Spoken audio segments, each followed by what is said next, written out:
Parang lumalabo yung camera ko. Parang labo na yan. Kailangan ko na ata ng bagong cellphone eh. Yung parang ganito.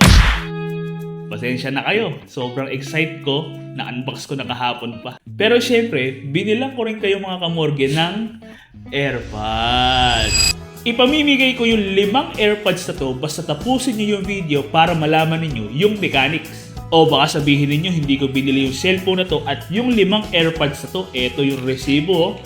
At nabili ko tong mga to sa Myla Gadget World. At located sila mga kamorge sa 2nd floor Green Hills Shopping Center, San Juan, Metro Manila. Tingnan nyo naman mga kamorge yung mga binigay sa aking previous ni Ma'am Myla.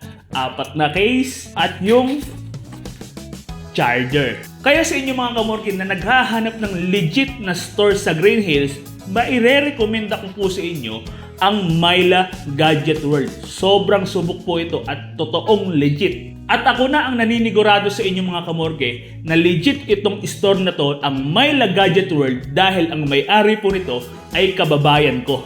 Sobrang bait makipag-usap at sobrang bilis na naging transaction po namin. At yung pinakagusto ninyo, malaki siyang magbibigay ng discount basta sabihin nyo lang na napanood nyo yung video ni Kamorge. O eto ngayon yung mechanics para makuha nyo yung 5 AirPods na to. I-follow nyo lang yung Facebook page ng Myla Gadget World. Pangalawa, itong nakasulat sa screen. At kapag na-follow nyo na yung Facebook page ng Myla Gadget World, screenshot nyo lang at ilagay nyo sa comment section. Ganun lang kadali mga kamorke para mapasa inyo yung mga AirPods na to. At shoutout din kay Mark Nel Elezano dahil napabilis talaga ang pagpapadala ng in-order nating cellphone kay Myla Gadget World. Kuya, ituloy mo na yung binabalsa mo.